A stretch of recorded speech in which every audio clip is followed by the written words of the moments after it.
I welcome you all in this class.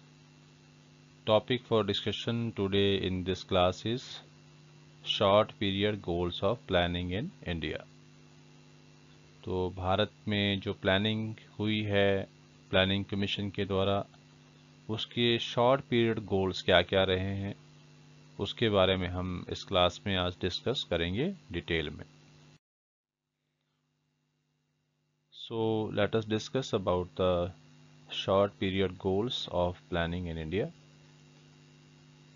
तो short period goals का मतलब होता है कि जो एक प्लान स्पेसिफिक गोल्स होते हैं. प्लान स्पेसिफिक गोल का मतलब है कि किसी एक पर्टिकुलर प्लान का ही हिस्सा होते हैं. जैसे इंडिया में from time to time 5 year plans बनते रहे, तो हर एक 5 ईयर प्लान का अपना कोई ना कोई ऑब्जेक्टिव हमेशा रहा. किसी में एग्रीकल्चर प्रोडक्शन को बढ़ाना रहा, किसी में इंडस्ट्रियल प्रोडक्शन को बढ़ाना रहा, किसी में प्राइस स्टेबिलिटी पे फोकस किया गया, किसी में पॉवर्टी इरेडिकेशन पे फोकस किया गया. तो हर एक प्लान का अपना एक स्पेसिफिक ऑब्जेक्टिव रहा है. तो इसलिए हम कह सकते हैं कि ये जो आपके short period goals of planning होते हैं ये प्लान स्पेसिफिक होते हैं. मतलब किसी विशेष प्लान का हिस्सा होते हैं और उस प्लान के अंदर उस पर पूरी तरह फोकस करना होता है. Short period goals of plans को हम या शॉर्ट पीरियड जो गोल ऑफ प्लानिंग है उसको हम लोग ऑब्जेक्टिव ऑफ प्लान्स भी बोलते हैं. Objective of plans. दूसरी तरफ जो आपके long period objective of planning होते हैं वो एक लंबे समय के लिए होते हैं. वो लगभग हर एक 5 ईयर प्लान का हिस्सा होते हैं. मतलब लॉन्ग टर्म तक वो चलते हैं. जैसे मान लीजिए हमने एक लक्ष्य को निर्धारित करना है कि हमें गरीबी को हटाना है भारत से. तो गरीबी को हटाना है तो वो किसी एक प्लान का में तो नहीं हो पाएगा. वो एक बहुत लंबा प्रोसेस है. इसी तरह से हमने जीडीपी को बढ़ाना है तो जीडीपी बढ़ाने का मतलब है वो भी एक लंबे टाइम तक प्रोसेस चलने वाला. उसको हम बोलते हैं long period objective of plannings in India. So क्योंकि ये सिर्फ एक विशेष प्लान का ही हिस्सा नहीं होते हैं, ये अलग अलग प्लान्स में लगातार चलते हैं ये ऑब्जेक्टिव्स. तो इसको हम कहते हैं ऑब्जेक्टिव ऑफ प्लानिंग. तो आपको ये भी ध्यान रखना है कि जो लॉन्ग पीरियड जो गोल्स ऑफ प्लानिंग होते हैं उनको हम क्या कहते हैं ऑब्जेक्टिव ऑफ प्लानिंग. प्लानिंग मतलब लंबे टाइम के लिए प्लानिंग है तो उसका ऑब्जेक्टिव क्या है. ऑन द अदर हैंड जैसा मैंने कहा कि जो आपके जो शॉर्ट पीरियड गोल्स हैं वो मतलब किसी एक पर्टिकुलर प्लान को रिप्रेजेंट करते हैं. तो उसको हम क्या कहते हैं ऑब्जेक्टिव ऑफ प्लान्स. एक बार फिर से जो long period goal of planning है उसको हम कहते हैं ऑब्जेक्टिव्स ऑफ प्लानिंग. और जो शॉर्ट पीरियड गोल्स होते हैं उसको हम कहते हैं ऑब्जेक्टिव ऑफ प्लान्स. ये आपको ध्यान रखना है. सो let us discuss about the short period goals. अब इंडिया में जो शॉर्ट पीरियड गोल्स हैं उसका मतलब है कि हर एक 5 ईयर प्लान के अपने अपने गोल रहे हैं. उनको हम short period goals of planning कहते हैं. तो इंडिया में जो 5 ईयर प्लान्स बने हैं वो टोटल जो है वो 12 5 ईयर प्लान्स बने हैं. ये आपको ध्यान रखना है. कुल मिलाकर सारे के सारे 12 5 ईयर प्लान ही बने हैं इंडिया में. 12 के बाद 13th 5 ईयर प्लान नहीं आया, उसको बनाया नहीं गया. उसके लिए एक अलग प्रोसीजर है जो अब नीति आयोग डिज़ाइन किया है और नीति आयोग के हिसाब से अब प्लानिंग होगी. क्योंकि हम ऑलरेडी बात कर चुके हैं कि 2015 में जो आपका एक प्लानिंग कमीशन ऑफ इंडिया था उसको एबोलिश कर दिया गया है और उसकी जगह नीति आयोग जो national institute for transforming India है उसकी स्थापना की गई है. तो अब प्लानिंग उसके हिसाब से होती है.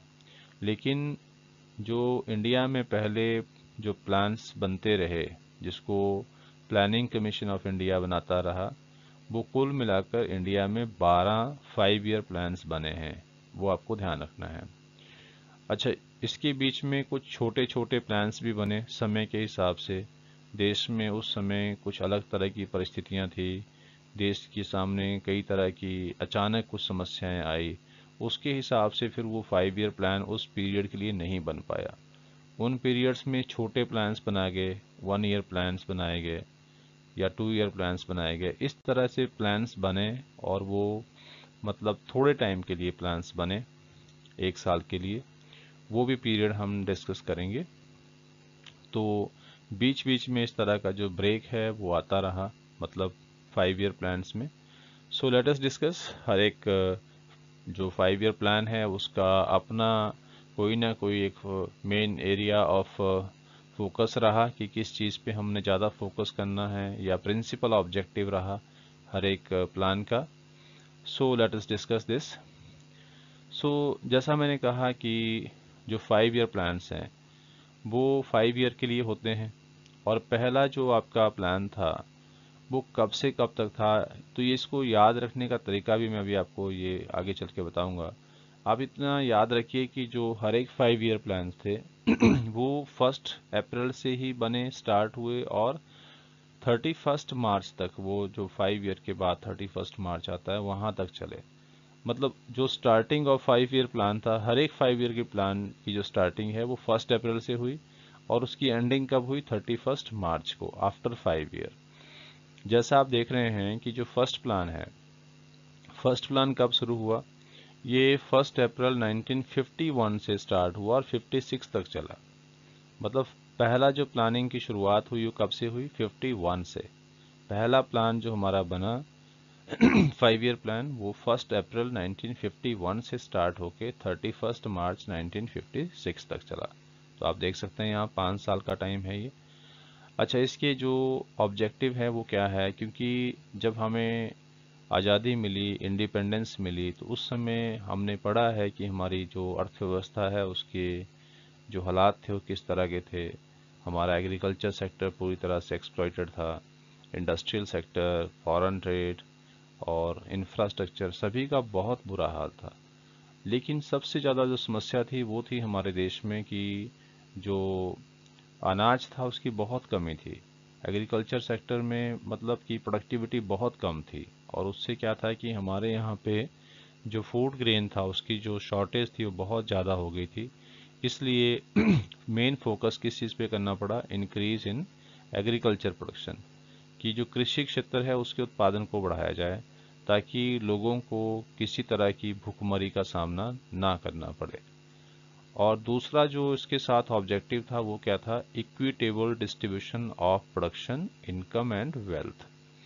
तो शुरू से ही हमारे प्लान्स का हिस्सा ये रहा कि हमारे देश में जो है वो जो डिस्ट्रीब्यूशन ऑफ प्रोडक्शन हो या इनकम या वेल्थ हो वो क्या होना चाहिए, इक्विटेबल होना चाहिए।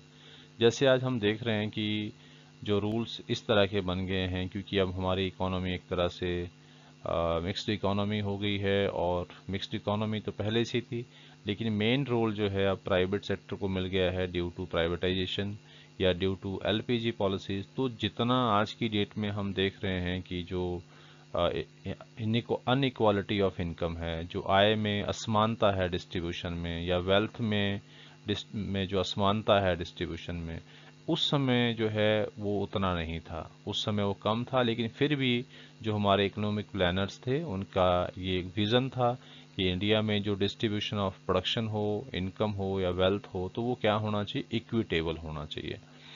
तो इक्विटेबल और इक्वल जो वर्ड है उस पर हम डिस्कस कर चुके हैं ऑलरेडी, जब हमने ये आपके long term objective of plans पढ़े हैं, तो उसमें आप इसको समझ सकते हो। और तो इक्विटेबल डिस्ट्रीब्यूशन मतलब जो इक्विटेबल हो, तो यहाँ इक्वल की बात नहीं हो रही है।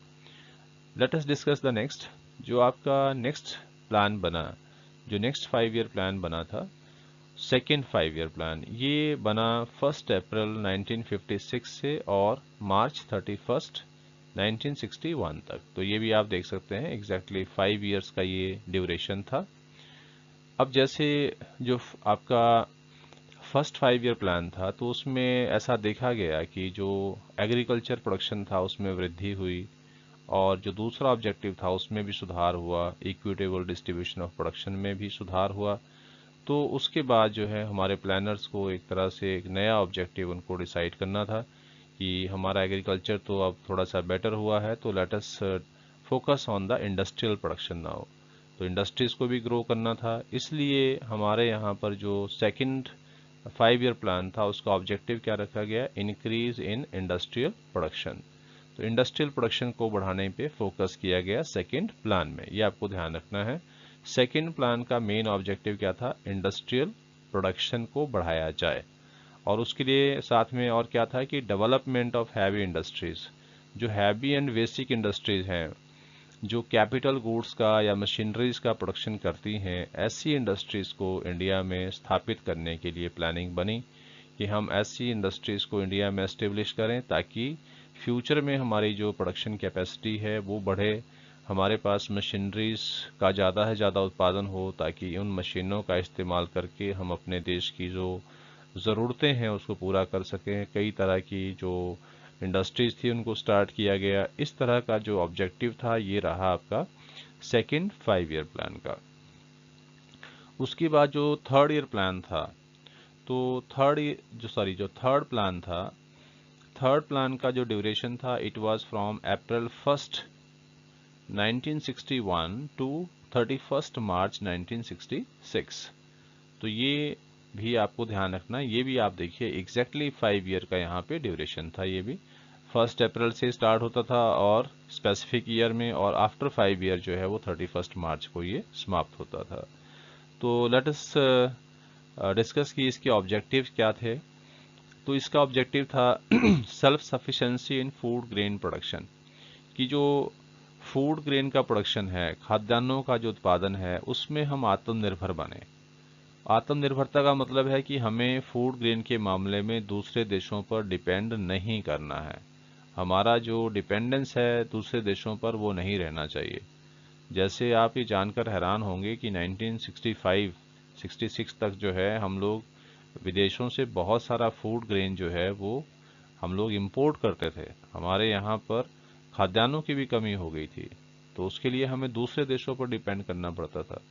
इवन यहाँ तक हुआ कि 1965 में जब पाकिस्तान और इंडिया का वॉर चल रहा था, तो यूएसए ने इंडिया को थ्रेटन कर दिया कि अगर आप पाकिस्तान के साथ जो है युद्ध को उसी समय तुरंत बंद नहीं करते हो तो फिर हम आपको फूड सप्लाई रोक देंगे। तो इसी वजह से जो है इंडिया को एक तरह से उस युद्ध को समाप्त भी करना पड़ा। और क्योंकि फूड सप्लाई अगर नहीं मिलेगी तो how the public will survive. तो ये कितना बड़ा इंडिया के लिए बहुत बड़ा एक धक्का था, और मतलब इंटरनेशनल एक इंटरफेयर था इंडिया के मैटर्स में। तो इसलिए पहले से ही हालांकि ये ऑब्जेक्टिव था कि हम सेल्फ सफिशिएंसी लेकर आएंगे फूड ग्रेन में, लेकिन उस इवेंट के बाद इस पे ज़्यादा काम हुआ और फिर ग्रीन रेवोल्यूशन जो है इंडिया में वो आया, और उससे हम आगे चलकर जो है वो आत्मनिर्भर भी बने। नेक्स्ट जो आपका पॉइंट है वो है जनरेशन ऑफ एम्प्लॉयमेंट अपॉर्चुनिटीज़, कि जो बेरोजगारी है उसको कम किया जाए और जो रोजगार के अवसर हैं उसको ज़्यादा से ज़्यादा बढ़ाया जाए। Next point is reduction in inequality. तो ये ऑब्जेक्टिव पहले भी रहा, थर्ड प्लान में भी इसमें फोकस किया गया कि जो इनइक्वालिटी ऑफ इनकम है या डिस्ट्रीब्यूशन है इनकम का, वेल्थ का या प्रोडक्शन का, उसमें जो इनइक्वालिटी आई है उसको कम से कम किया जाए। और नेक्स्ट जो आपका पॉइंट था वो है, ये बहुत ज़रूरी है यहाँ समझना, नेक्स्ट पॉइंट की जो मैं बात कर रहा हूँ, 66 के बाद मतलब 31 मार्च 1966 के बाद इंडिया में फिर 5 ईयर प्लान जो है वो 3 साल के लिए नहीं बना। 3 साल तक जो है ये छोटे प्लान्स बने, और इनका जो ड्यूरेशन था वो कब से कब तक था, दीज वर 3 एनुअल प्लान्स। और ये 3 एनुअल प्लान जो बने ये कब से कब तक थे, ये 1 अप्रैल 1966 से और 31 मार्च 1969 तक जो है ये प्लान चले। उस समय देश में कुछ परिस्थितियां इस तरह की थी, कुछ पॉलिटिकल प्रॉब्लम्स थी, और जैसे अभी पाकिस्तान के साथ हमारी लड़ाई होके हटी थी, वॉर जो था वो ख़त्म हुआ ही था, तो उस समय हमारी इकोनॉमी शायद इस पोजीशन में नहीं थी कि हम एक लॉन्ग टर्म प्लानिंग कर पाएँ, उस सिचुएशन को मैनेज करने के लिए जो है वो 3 एनुअल प्लान्स जो हैं वो डिज़ाइन किए गए। तो ये आपको ध्यान रखना है कि यहाँ एक ब्रेक लग रहा है, ये अप्रैल 1 1966 से और 31 मार्च 1969 तक। उसके बाद आपका जो फोर्थ प्लान था उसका जो ड्यूरेशन था वो भी आपका 1 अप्रैल 1969 से और मार्च 31 1974 तक जो था ये इसका ड्यूरेशन रहा। और इसका जो ऑब्जेक्टिव था वो क्या था, accelerating the process of growth, कि जो जीडीपी ग्रोथ रेट है उसको हम मैनी फोल्ड बढ़ाएं, उसको कई गुना बढ़ाना है, और किस तरह से हम उत्पादकता को बढ़ा सकते हैं ओवरऑल पूरे देश में, उसके लिए काम करना है। सो इसके साथ ही जो ऑब्जेक्टिव था वो था आपका प्राइस स्टेबिलिटी, कीमतों में भी नियंत्रण लेके आना है, क्योंकि कीमतें बढ़ना शुरू हो गई थी और इन्फ्लेशन काफ़ी ज़्यादा हो रही थी। तो उस इन्फ्लेशन को किस तरह से कंट्रोल करना है उसके ऊपर भी फोकस जो है वो किया गया फोर्थ प्लान में। तो ये भी ध्यान रखना है आपने, प्राइस स्टेबिलिटी जो है वो कब स्टार्ट हुआ, वो फोर्थ प्लान में हुआ, और फोर्थ प्लान आपका 1969 से 74 तक चला। फिफ्थ जो प्लान था वो अप्रैल 1 1974 से स्टार्ट होके और मार्च 31 79 तक चला। और इसमें किस चीज़ पर फोकस किया गया, raising the living standards with the focus on weaker section of society. समाज में जो वीकर सेक्शन ऑफ सोसाइटी थे उन पर ज़्यादा फोकस किया गया, और उनके साथ फोकस करते हुए कि पूरे देश में जो लोगों का जीवन स्तर है उसको सुधारना है, उसके स्टैंडर्ड्स को जो है वो इम्प्रूव करना है। तो ये था objective of fifth 5 year plan. So next plan जो था वो आपका 1 अप्रैल 1979 से और मार्च 31 1980 तक रहा। ये एक एनुअल प्लान था, ये शॉर्ट प्लान था, एक 5 ईयर प्लान नहीं बना इस ड्यूरेशन में। और नेक्स्ट जो 5 ईयर प्लान बना था ये बना था 6 प्लान, और इसका ड्यूरेशन था अप्रैल 1 1980 से लेके और 31 मार्च 1985 तक। तो ये भी 5 ईयर प्लान था, और इसके जो ऑब्जेक्टिव थे वो थे रिमूवल ऑफ पॉवर्टी, उसके बाद reduction in inequality and development of infrastructure. तो इन चीज़ों पर जो है वो मेन फोकस किया गया। तो रिमूवल ऑफ पॉवर्टी जो था, गरीबी हटाओ, ये एक मेन जो था उसका ऑब्जेक्टिव रहा। और इनइक्वालिटी को कम करना है, आय की असमानता को कम करना है, और साथ में इंफ्रास्ट्रक्चर को बढ़ाना है। तो उस समय इस पे फोकस हुआ कि हम अपना जो इकोनॉमिक इंफ्रास्ट्रक्चर है या सोशल इंफ्रास्ट्रक्चर है उसको हम बेटर करेंगे। और उस पे फिर बाद में काम भी हुआ, कई सारी चीज़ें उसमें बदली भी। सो कई सारे प्लान्स बने उसके लिए। सो नेक्स्ट इज जो सेवन्थ प्लान है, सेवन्थ प्लान जो है वो आपका उसका ड्यूरेशन था 1 अप्रैल 1985 से 31 मार्च 1990 तक। तो ये भी पूरे 5 साल का प्लान था, और इसका जो ऑब्जेक्टिव था वो क्या था, इन जनरेशन ऑफ एम्प्लॉयमेंट अपॉर्चुनिटीज, रोजगार को बढ़ाना, और साथ में इंक्रीज इन एग्रीकल्चर प्रोडक्टिविटी, कि एग्रीकल्चर प्रोडक्शन को भी बढ़ाना, उसको बढ़ावा देना, ये भी सेवन्थ प्लान का हिस्सा था।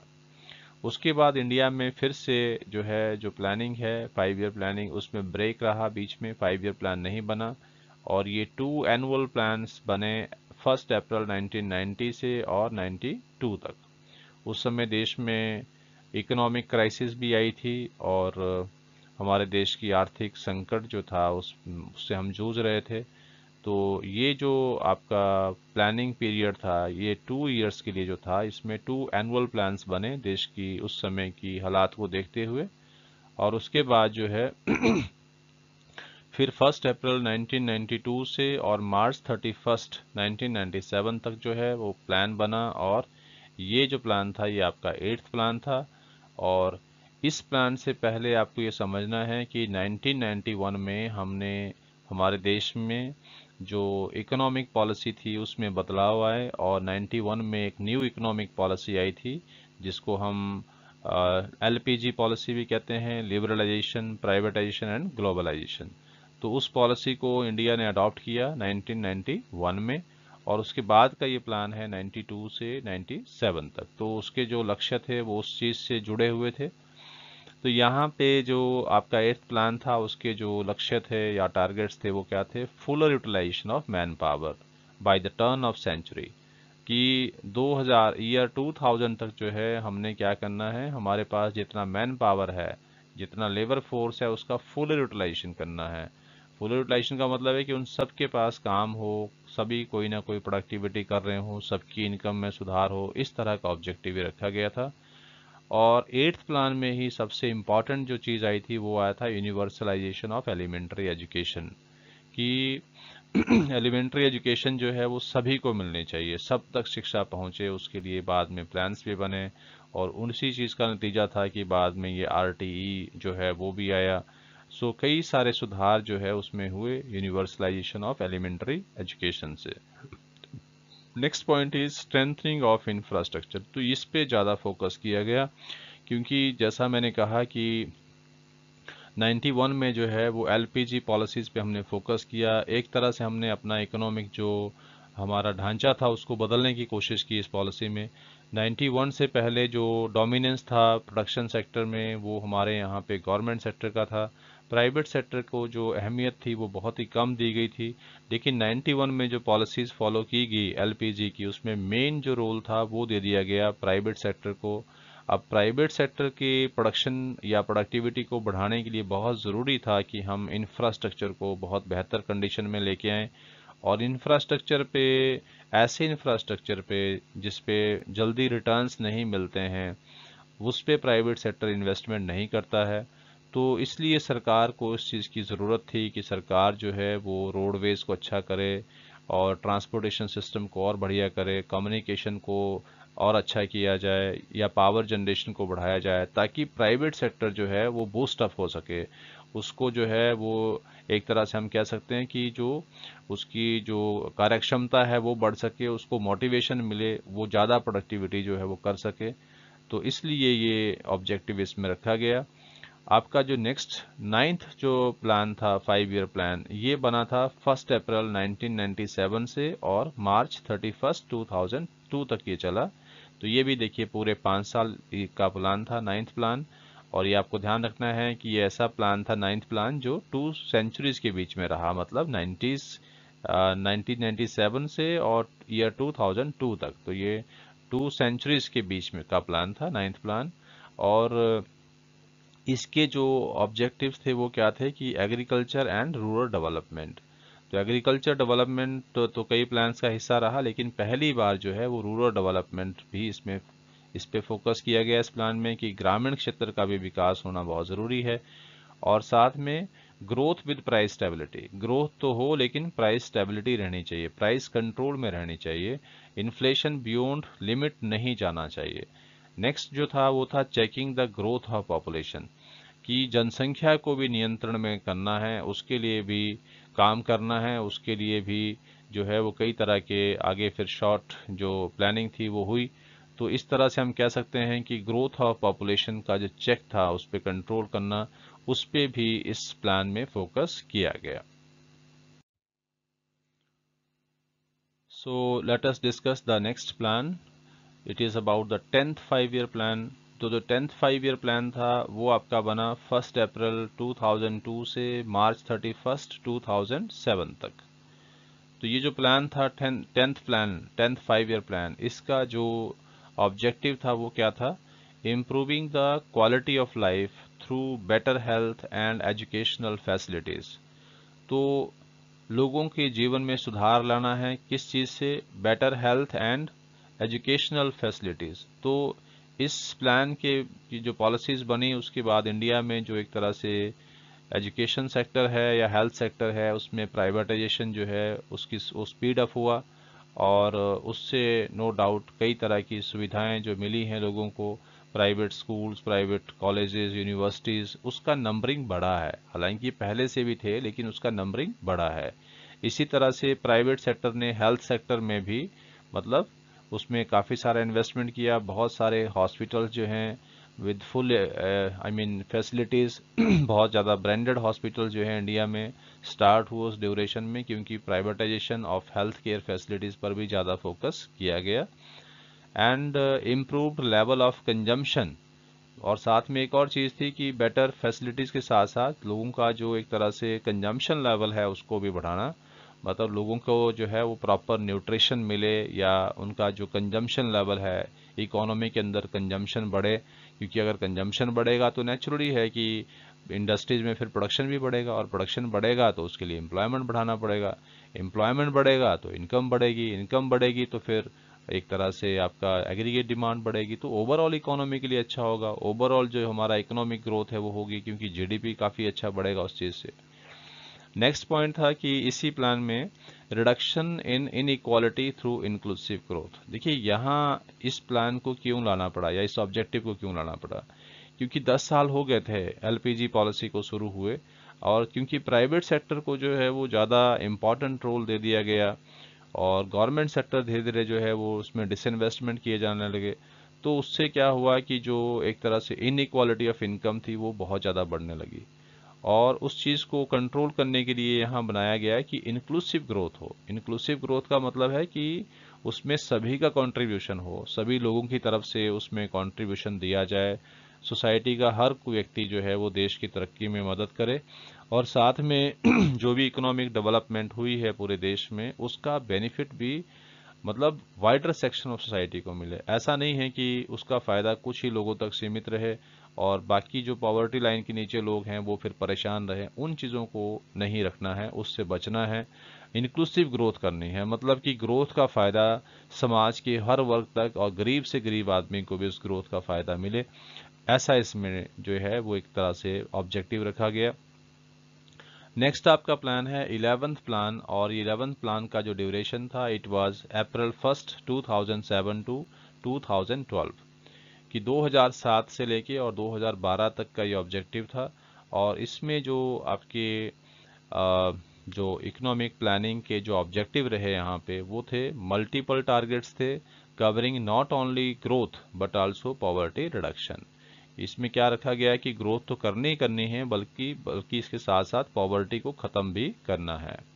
Next point is improving quality of education and public health services, कि इस पे फिर से फोकस किया गया। जैसे हमने पहले भी बताया कि ये आपका 10th प्लान में भी ये ऑब्जेक्टिव रहा, लेकिन यहाँ पर जो 11th प्लान था इसमें उसकी क्वालिटी को इम्प्रूव करने के लिए और ज़्यादा काम करना, मतलब जो पब्लिक हेल्थ फैसिलिटीज़ थी या पब्लिक एजुकेशनल फैसिलिटीज़ थी सरकारी, उनको ज़्यादा सुधारना, उसमें अच्छे से उन फैसिलिटीज़ को बेटर करना।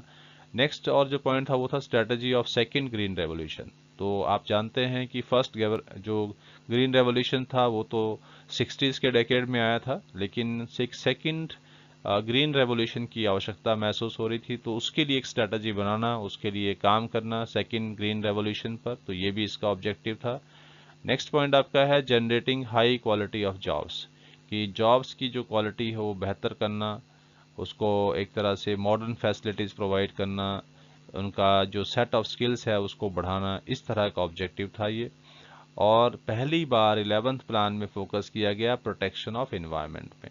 तो इन्वायरमेंट को जो है जैसे पोल्यूट हो रहा था इंडस्ट्रियलाइजेशन की वजह से, इतने लंबे साल तक ये चलता रहा, और हमारे यहाँ पर जो है जंगलों के जंगल काट दिए गए, बहुत तरह की समस्याएं इसमें रही। इन्वायरमेंट हमारा जैसे वाटर पोल्यूशन हुआ या एयर पोल्यूशन हुआ, नॉइस पोल्यूशन हुआ, ये बहुत ज़्यादा बढ़ रहा था। तो इसमें 11th प्लान में ज़्यादा फोकस किया गया, ये पहली बार जो है इस तरफ ध्यान दिया गया प्रोटेक्शन ऑफ एनवायरनमेंट, ये भी हिस्सा रहा आपका प्लानिंग का, और ये 11th प्लान का हिस्सा था। नेक्स्ट जो पॉइंट है वो है आपका कि जो 12th प्लान है, 12th प्लान जो है वो बना था अप्रैल 1 2012 से लेके और 2017 तक। तो ये जो प्लान था ये आपको ध्यान रखना है, ये 12th प्लान था, और इकोनॉमिक प्लानिंग में जैसे जो प्लानिंग कमीशन के द्वारा इंडिया में किया जाता था उसके द्वारा डिजाइन ये लास्ट 5 ईयर प्लान था। उसके बाद 5 ईयर प्लान बनने इंडिया में बंद हो चुके हैं, अब 5 ईयर प्लान नहीं बनते हैं। सो लेट अस डिस्कस कि इसका ऑब्जेक्टिव क्या था। इसका ऑब्जेक्टिव था faster, sustainable and more inclusive growth, कि फास्टर ग्रोथ हो, इंडिया में ग्रोथ स्पीड अप हो, सस्टेनेबल हो। सस्टेनेबल ग्रोथ का मतलब होता है कि आज भी हम ग्रोथ कर रहे हैं, लेकिन रिसोर्सेज को हम बचा भी रहे हैं ताकि फ्यूचर जनरेशन्स के भी वो काम आ सके, फ्यूचर में भी लोग उनका इस्तेमाल कर सके। एंड मोर इंक्लूसिव ग्रोथ, और साथ में ये भी है कि इंक्लूसिव ग्रोथ पे हमने ज़्यादा फोकस करना है। So this was the objective of the 12th 5 year plan. तो ये था आपका 12th 5 ईयर प्लान। सो जैसा हमने पहले डिस्कस किया कि इसको आपने याद कैसे रखना है, लेट अस अंडरस्टैंड दिस, क्योंकि एग्जामिनेशन में ये कई तरह के क्वेश्चन इस पे फ्रेम हो सकते हैं। आपसे भी पूछ सकते हैं कि ये जो प्लान है, ये जो प्लान था इसका ड्यूरेशन क्या था। तो ये बहुत इजी है याद रखना, क्योंकि आप 5 ईयर्स का जो है एक तरह से आप वो ले सकते हैं ड्यूरेशन, कि जैसे पहला प्लान जो था वो 1951 से बना और 56 तक चला, दूसरा फिर 56 से 61 तक चला, तीसरा जो है 61 से लेके 66 तक चला। उसके बाद ये ध्यान रखना है कि बीच में ब्रेक भी आई है, 66 से 69 तक जो है वो ब्रेक आई है। और उसके बाद फिर से 5 ईयर प्लान, मतलब नेक्स्ट जो है 5 ईयर प्लान बने हैं, पंचवर्षीय योजना बनी। और उसके बाद 1 साल का गैप फिर से आया 1979 से लेके और 1980 तक। उसके बाद नेक्स्ट जो प्लान थे वो बनते रहे 5 ईयर्स के। और उसके बाद फिर से एक बार जो है वो 89 से और 92 के बीच में जो है वो मतलब 2 5 ईयर प्लान्स बने, 90 एंड 92 के बीच में टू एनुअल प्लान्स बने। और उसके बाद 92 से फिर दोबारा आपका जो है वो 5 ईयर प्लान बनना शुरू हुआ, और फिर लगातार जो है वो ये चलते रहे। इस तरह से मतलब 5 ईयर्स के लिए प्लानिंग होती रही। जैसे 92 से 97 तक प्लान बना, फिर 97 से 2002 तक प्लान बना, उसके बाद 2002 से 2007 तक प्लान बना, 2007 से फिर 2012 तक प्लान बना, और 2012 से 2017 तक प्लान बना। तो ये आप ड्यूरेशन याद रख सकते हैं, इस तरह से इजी है इसको याद रखना।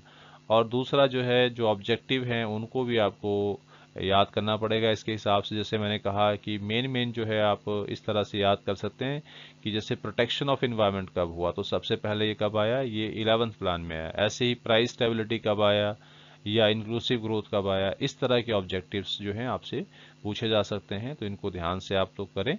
एक बार फिर से मैं रिकैप कर रहा हूँ इसको, कि जो आपका शॉर्ट पीरियड जो गोल्स ऑफ प्लानिंग है उसका मतलब होता है वो प्लान स्पेसिफिक होते हैं, वो एक विशेष पंचवर्षीय योजना के लिए होते हैं। जबकि जो आपका long period goals of planning होते हैं वो लंबे समय तक चलते रहते हैं, वो किसी एक प्लान के ऑब्जेक्टिव नहीं होते हैं। एक प्लान की जब मैं बात कर रहा हूँ तो हम यहाँ पर 5 ईयर प्लान को रेफर कर रहे हैं।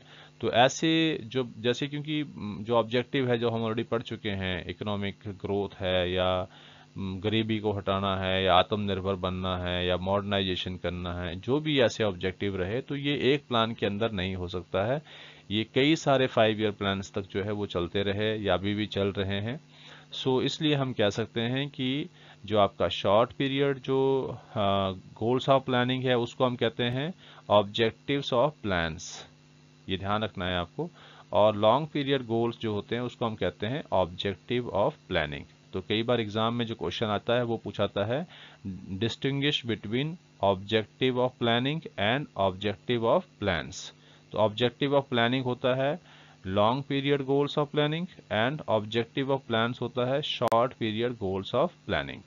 So this was about the short period objectives of planning in India. So dear students, if you find this content meaningful and helpful to you, then please share this video to other students also, those who can be benefited from this. Thank you.